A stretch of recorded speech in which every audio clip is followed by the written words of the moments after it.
I've been preaching this thing for 22 years, and the church people will hear me and they will go.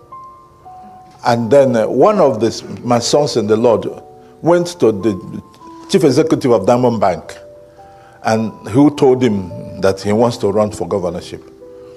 He told him, I know a man who can mentor you and you become a governor. He asked the man who I am. He told him he's a preacher. He laughed. Preacher, what does he know about politics? He said, come. I was in a hotel in Lagos and they came. They came with a very good offering.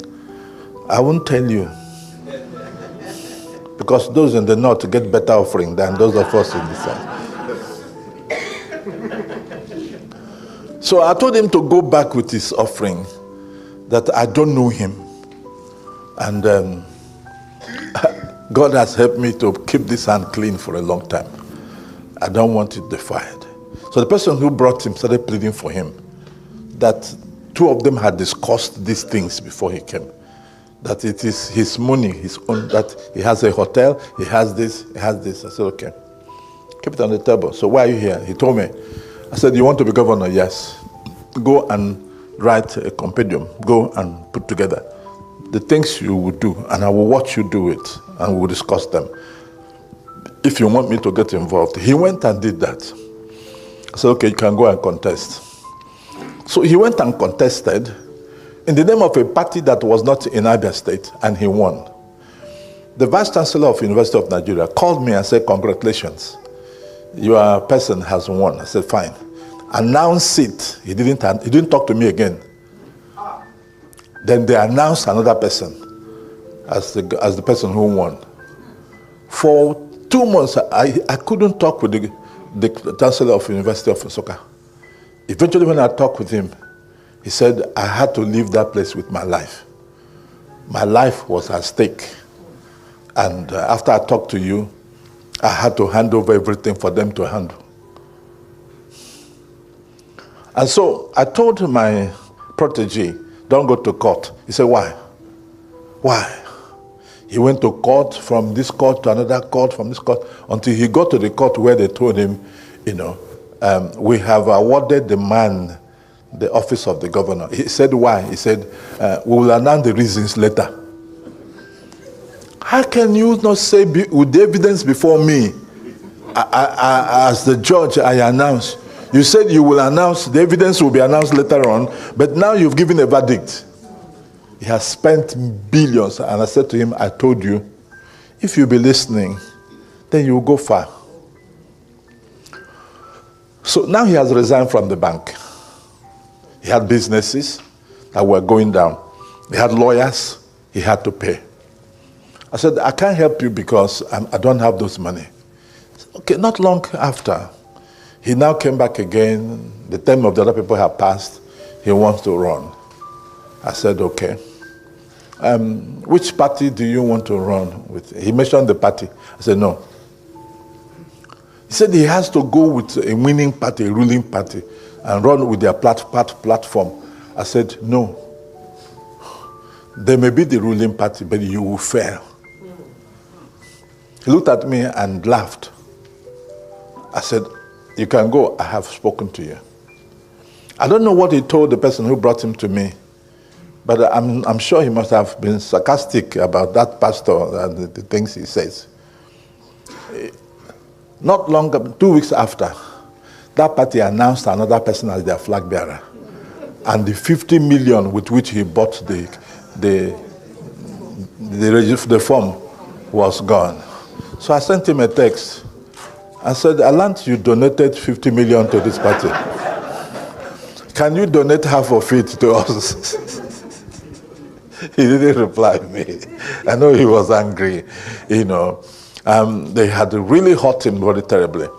So now you have learned your lessons. Do you still want to run? He said, yes. I said, go and look for a clean party that nobody knows in this place.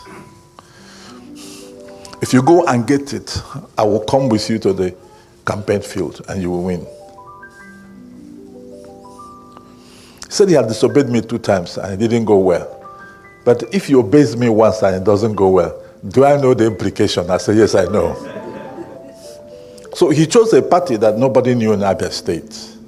And I went for the first time in my life to his campaign. And I spoke to Abia people. And I said, you've known me for 50-something years in the field. I'm standing with this man. If you want to change, can we go with him? They screamed, yes. I said to him, it's done. You continue your campaign. I won't come out again, but it's done. So he was doing his campaign, and before he went for the day of election, he said he's coming to my house in the village, not in the town. That place I come from. He will come there. I didn't know why. This guy was fasting. I don't know for how long.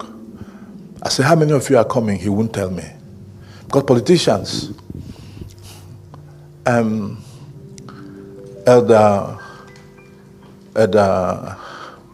Amole will know. They go with a crowd, and they don't know the number of the crowd that follow them. So he couldn't tell me the number of people I should cook for.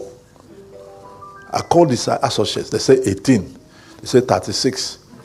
They said that. So I told my wife, they are not straightforward. So my wife went and cooked for how many? 150. 150. All right. So on that day he came. He told me he's been fasting. He told God he will break it in my house. That if he's my God, that he has to choose to be his God. And I have to raise an altar for him to go out. The politicians were on the ground floor. I took him and climbed up to where my bedroom is. Went to the parlor upstairs. And him and the wife knelt down. And I said, have you eaten today? He said he had not eaten for some time. He told God he will close the fast here. So we prayed, raised an altar. And I almost cried. I don't know him to be that ardent Christian. But whoever that man brought him to me, told him, if you have to walk with this man, you have to believe in his God. So we finished praying. They washed their hands upstairs, used the bathroom, and came down and ate. And the next week he went to the votes. And he won, landslide victory. And of course, the news came from above. The electoral commissioner was told to announce another person as the winner of the election. And I have told them that it's war. I told them that's going to be war, real war.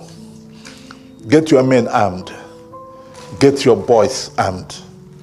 Fight to protect your votes. And so he got the press ready.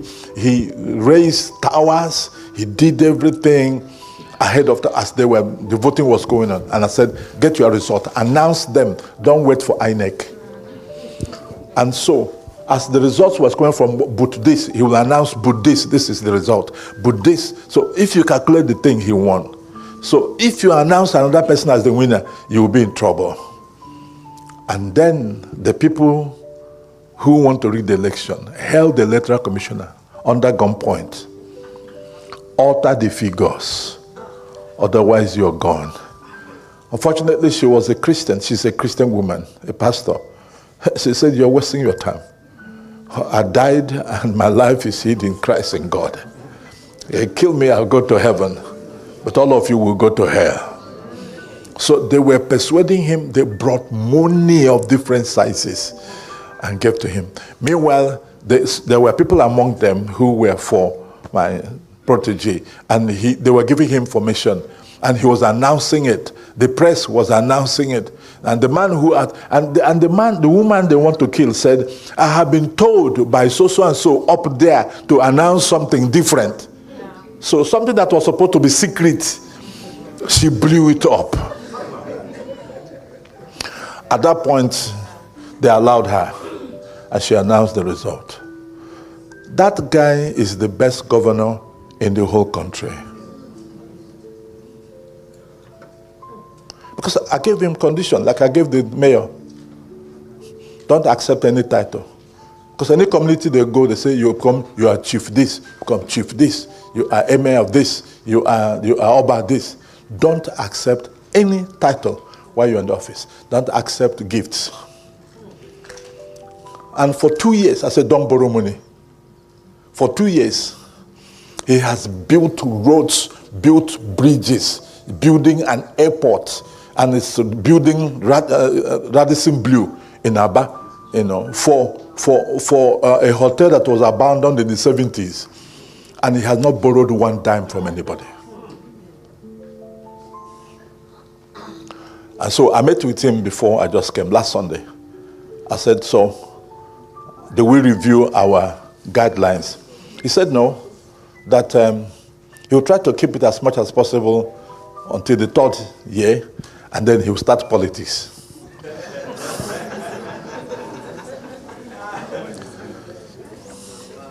But again, we had to renew our altar. We had to renew our altar.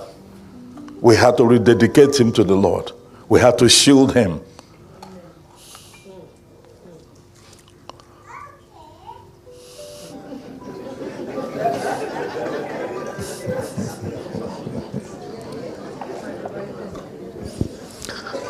What did she say?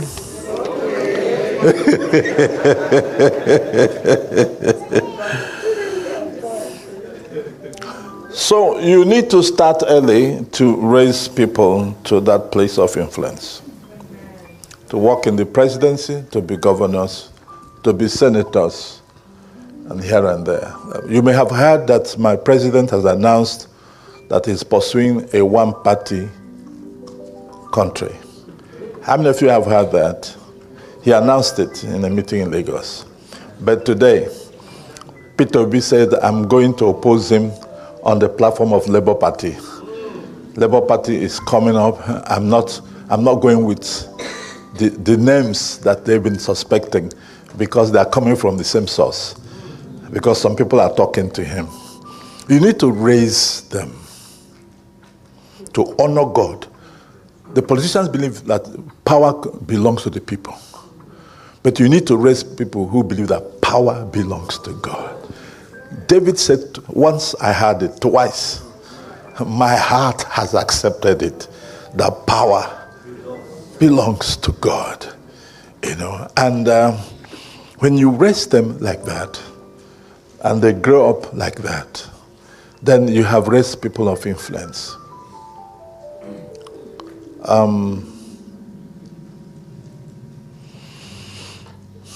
My wife has a daughter in Umuahia, and this girl works with us in MPN. It's an apostolic woman. She's so helpful. She's so plain. She's so like a child.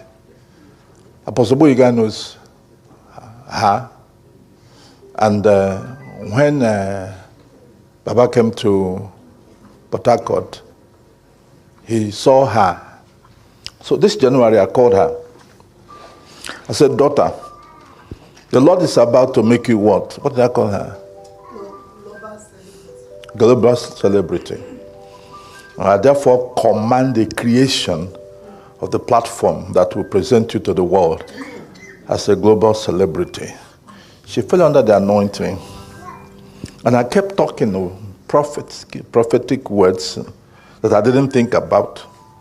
They just came out, and her PA, who's a senior civil servant, was recording everything. I prayed for 2 other people. She went back to her house, made a T-shirt like the presiding bishop of Manchester made, and then she wears it, and all her people wear it, that she's now a global celebrity. And that prophecy, she put it on continuous play, put it in her prayer room, and it keeps playing.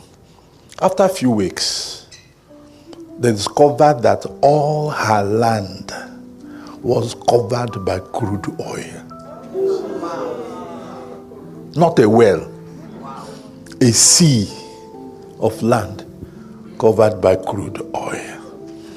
The wealthiest woman in Africa, Lakija, was given an oil well by Babangida. Oil well. This daughter can make 50 wells out of what she has. Okay. I said, baby, shh, before they kill you. Because the neighbors, the family members, if they get to know, if she takes her time and they do their legal documentations and they begin to explore the oil, she'll be the wealthiest girl or lady in the world. So I called her and said, baby, that's what I call her. I said, am I still your father? He said till tomorrow. He said, my papa, not my papa. I said, now that this thing has come, I hope the thing will not become a small God. Raise them to know that all power comes from God. Even the prophetic word that created the crude oil came from God. Her father was a chief that married several wives, gave them land. Oil has never been found in that area. But when God spoke, crude oil appeared. Before I close, I want to talk to the fathers because I'm going to pray some strong prophetic prayers. That's why I brought this. I want to read it. Some of you know about Brexit and were confused about it. There's a lady called Theresa May who was the, what do you call him? Prime Minister here in UK. When she was 18 years old, she talked to the father that I want to be the first female Prime Minister in UK. The father said, the father was a pastor. He was an Anglican pastor when clergymen feared God in UK. And the father said, okay, that place is a hard place. It's a place of influence, a place of power. People come with their gods to break in. If you will submit to God and listen to me, we will get there. So when Margaret Thatcher became Prime Minister of UK, the man was still alive.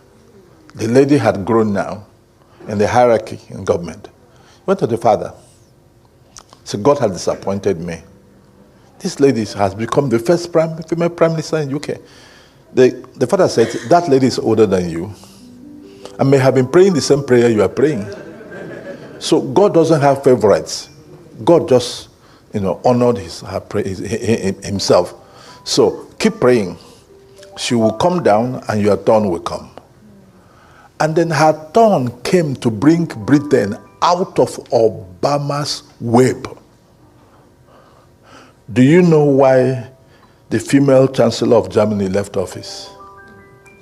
Because she allowed 1 million of this to come into, refugees to come into Germany because of pressure from Obama. Okay, let me tell you this lady. This one obeyed God, brought Britain. There were mixed feelings, but she obeyed God, saved Britain. 1 million of these strange people that prophet Islam wants to bring to Christ. Maybe if 1 million, I'm just being careful, I'm not talking anyhow.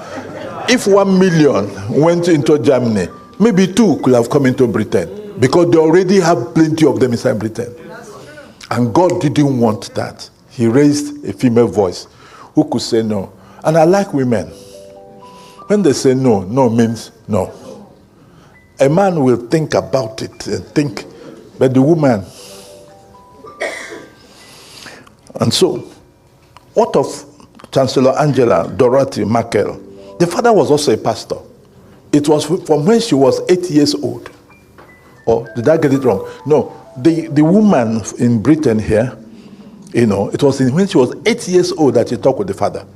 The woman in Germany, it was when she was 18 years old that she talked with the father. And both fathers coached their daughters.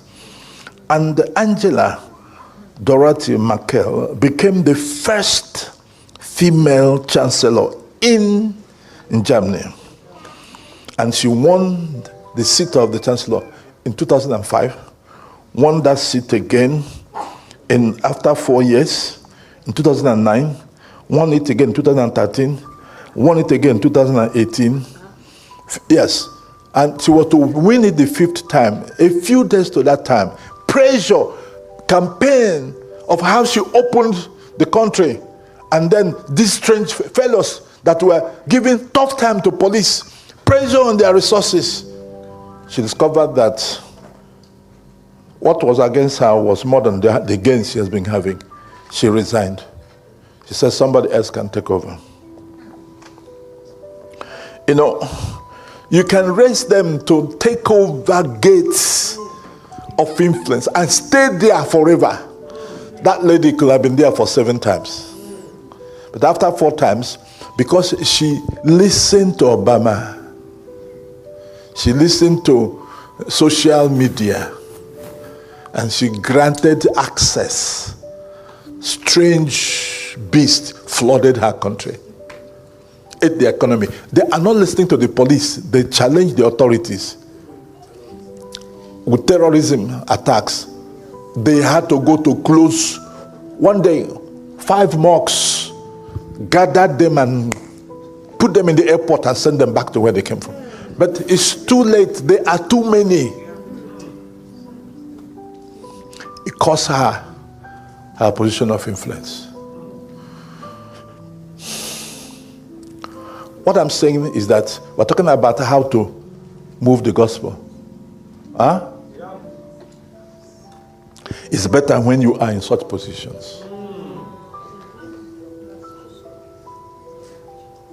It's better when you, because the resources are in your hand.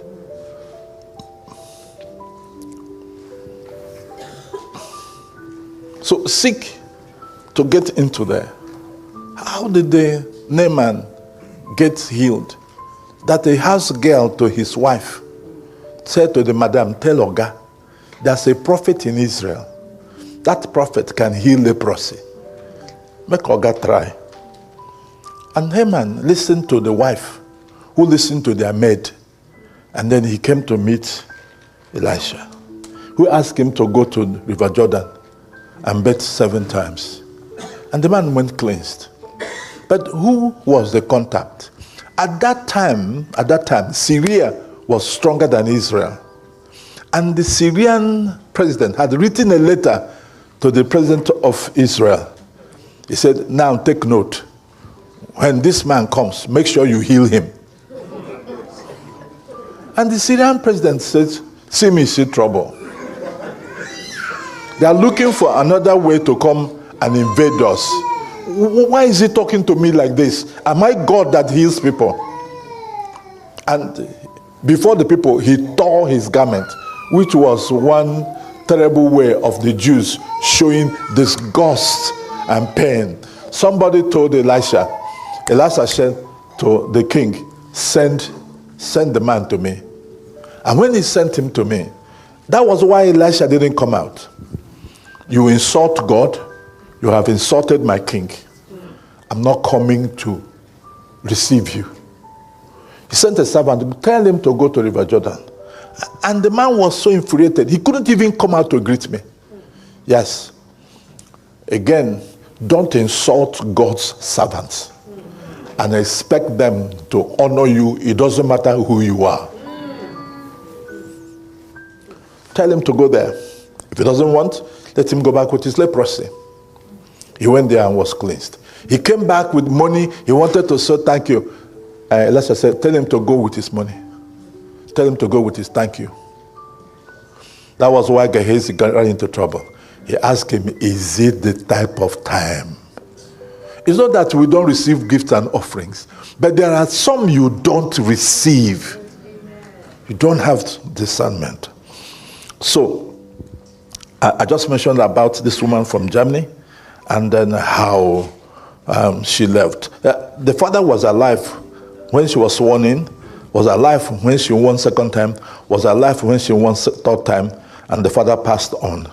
And then he won the 4th time, and then he did a stupid thing, and then he was kicked out. There are other men like them whose fathers' coaching and instruction helped them. When you hear about this man in America, the black something civil rights leader, his father was a pastor, Martin Luther King. His father was a pastor. And when black boys were saying, they made us slaves, they didn't allow us to do this and do this, the boy went to school. He went to university. He graduated. He came out. For 13 years, he was the civil rights leader in the whole of America. And then he was heading to become president when they assassinated him. The father raised him. He changed his name to his father's name. Fathers who are here, are you in love with your children? Did they love you to the point they changed their names to your name? Have you influenced them? Have you impacted them? Have you impacted into their lives? You know, he could have been president of America, the first black president. The father tutored him and mentored him. I don't know what you raise your children to become. Maybe you raise your girls to know how to do domestic science and then cook for their husbands. And that's all you raise them to do. Apostle Boyiga knows me, Yinka, John, my daughter, okay, in London. We'll be going to see her. When the children were small, I sat down with them and I talked to them. That's what Prophet Baba did with his children. You will study this course because of this. He told me that in Port Harcourt. It's not true. So I sat down with those students a long time ago. And they've grown now. The youngest one, called Nathan, studied law because I asked him to study law. And it was for a purpose. Now he has graduated. The people around him don't know what he will do with the law. So they're asking him to write the application to be a secretary in a clerk in one office. I told him to hold on, I'm coming. What did you help your children to choose as a career? Baba Moloye taught his children to choose his line and they are growing up as great prophets, apostles. He chose them and they are radical in their... Can you imagine where you went to marry for his son and the boy left him there because the in-laws, their motto have flat tire. I have never heard that before. The boys who want to marry, tell them Jesus is coming. They say after their marriage, after their wedding. Fathers,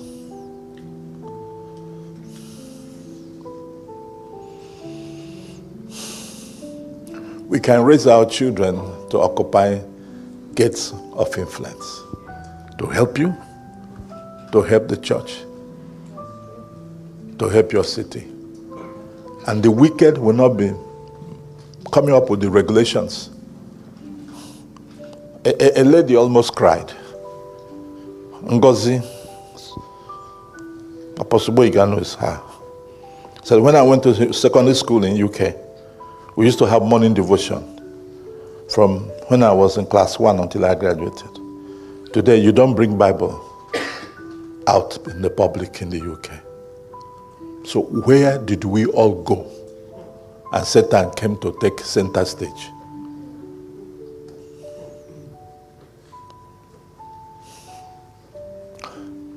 When some people were speaking here, they said emergency, emergency, emergency. That's emergency.